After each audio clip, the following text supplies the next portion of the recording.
Want to get going today on a little bit of things you do in business. Um, you have to cover yourself with insurances of many types if you have your own business. I'm talking about now. Not civil service, they take care of everything. But you have Social Security, um, and then they have another thing called state disability. And I want you to know that you can get this as the employer. For the employee, you have to be covered with Social Security and workman's comp. The insurance companies do not want to give the owner workman's comp because you could answer the phone at midnight, trip over a kid's toy, you were on the clock, they'd have to pay. So they don't like to pay, take on the employer. So the best thing you should do is always, when you first start, if you could afford it sooner than later, state disability. So you're out of work because you broke your leg or something, they'll pay you. I don't know when they start or whatever. You could buy work insurance. So I had that. If you get hurt, they'll pay so much a month. And what I did, I forget if state disability or this work insurance, which you paid first. Whoever paid first, I'd pay that, and then I would take like workman's work insurance, put that starting after the second month. And you pay a cheaper rate, but they'll pay you for 2 years. So, because sometimes you fall off the truck or out of a tree, you can get hurt pretty bad. So you will know if you have employees, they come out smelling like a rose compared to you. You fall out if you don't have cover yourself in any of these insurances. Nobody cares. That's why I always tell you, take care of yourself. The government doesn't take care of you. As an employee, the employer has to cover people with all of this stuff. Okay? And so the state disability, you go to the State Department, you could look it up. Then you've got, like I said, workman's comp. And Thomas asked me if you ever can get on a group rate. Well, the group rate that we're in on now, we have landscape contractor's license. And you join that association, CLCA. And then you could get truck insurance, business insurance, all kind of insurances as an individual, but you're in on their rate, which is a pretty good deal. So you might think of that, even if you're not a big operator, as soon as you can qualify, get a state license for landscaping. You don't have to do land, you can do maintenance. But once you're in, you can join the association and get in on some of the benefits. As an individual, you pay a lot more. Because as soon as you get going, you want to have health insurance as soon as you can. In California, you're lucky, we have Cal Insurance. And pay into that. Because you get sick, they'll pay. You can't afford to pay to go to the hospital. You have to be covered with some kind of insurance. And if you don't have insurance, but you have a business, they can attach all your wages to pay your bill. So you want to get insurance for that.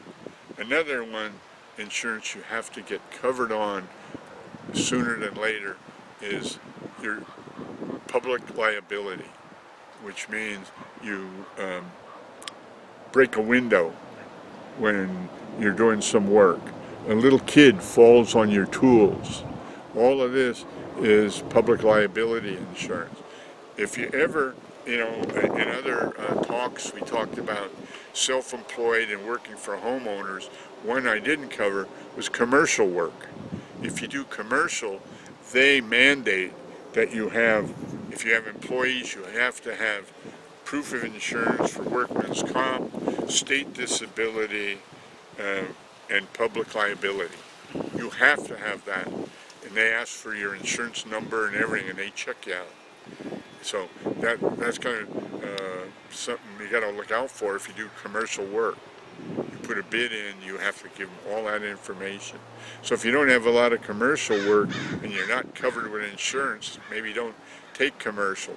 Once you have all these things in your business, then bid on any job you want. You're qualified, and you won't have any trouble. And then there's one other thing that comes into being, and this is one, if you're young, you don't want to think about it. It's called retirement. And if you don't put away for retirement, when you get to be 65, you got Social Security. It'll probably, by the time you retire, it'll be under $2,000 a month. I don't know what it is now, but $1,500 maybe, something like that. And you can go into 401ks, you can go into, there's many different plans you can go into. You can go into stocks, you can go into funds and stuff like that. But you have to do something. And if you're in business for yourself, the number one thing you got to remember I told you earlier, ethics, honesty, take care of yourself. Try and keep as much money as you earn. Everybody got their hand in your pocket. The insurance company, the government, the state, the gas for your truck, payments, rent, food.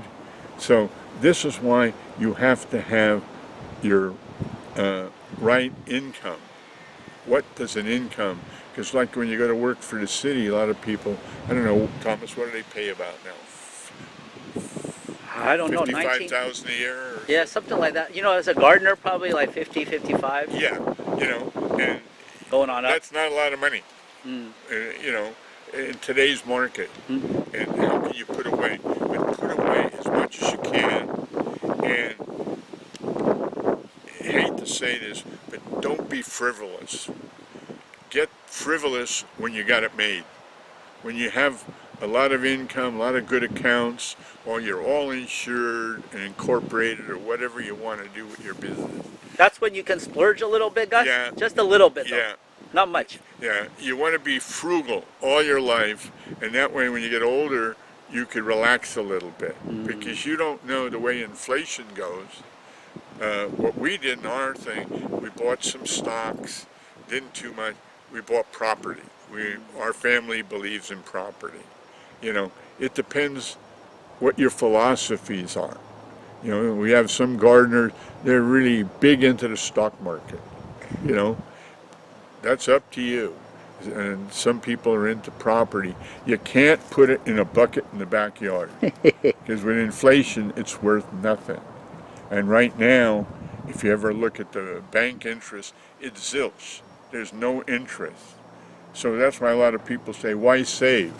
You know, but probably put your money, like I say, in property, or you might even go out of town. You don't have to buy property here. Go out in the boonies and buy a little ranchette and rent it out. You could afford that more than you probably can. A house in San Francisco is going to cost you $1 million or more. So it's very difficult, you know. And you know, I give you a good example. One gardener, a young French guy we knew, he bought a rice ranch, and he went into pretty good debt to buy it. And he used to hunt up in that area, and he met the neighbor to this property, and the guy said, Pierre, buy that property. He said, I can't afford it. He said, I'll lend you some money. We'll be partners. And so he did. Then he paid the guy off. Then he bought more property. The property is worth, you know, $10 million today, you know. And all the other gardeners said he was crazy. I told him one day, I saw him, I said, yeah, crazy as a fox. You know, these other people couldn't see it. You had some vision. I'm not guaranteeing you this is always going to happen, but you got to stretch a bit. You know, he stretched way more than I ever would have. You know, I never would have done that, you know. But, you know, proof's in the pudding, you know. And some people do these things and do great. But you got to do it yourself. And if you have a good advisor, that help. But one other thing, you know, we talked about public speaking earlier. Take some business classes and do a lot of your own book work. Once you get rolling, you can hire a bookkeeper. When you first start, it's so simple. You can do your own. But as you start getting more assets, bigger jobs, employees, you have to have a bookkeeper. Everything got to be legal, and makes it easier. You go out and get the jobs, talk with the client, do the work, collect the money, and try and hang on to some of it. That's the big trick. So that's about all I could say on that. But you know, in my day when we first started, a lot of gardeners didn't even have insurance on the truck. They go out and buy an old truck for $500, and they wouldn't insure it. You get into an accident, you get a lien against you, and they wait. If you can't pay it now, they'll wait until you have money, then they'll take it. So you want to get truck insurance, liability insurance as soon as you can. Right after that, hospital insurance. You know, if you could do all of them sooner than later, more power to you. But don't just see how much money comes in and think I'm rich. I've had a lot of people tell me they had it made. I had an uncle, he went out and made good money selling cars. He bought a 35-foot Chris Craft boat. You know, we thought the next year the business fell flat. Had to sell the boat. You don't make a profit selling a boat. You lose money, you know. So think what you're doing, plan ahead, and I don't say like some governments figure 50 years ahead. Have a 5-year plan, a 10-year plan, and go in increments. And I think you'll do better. Okay? Hope you do well. See you later.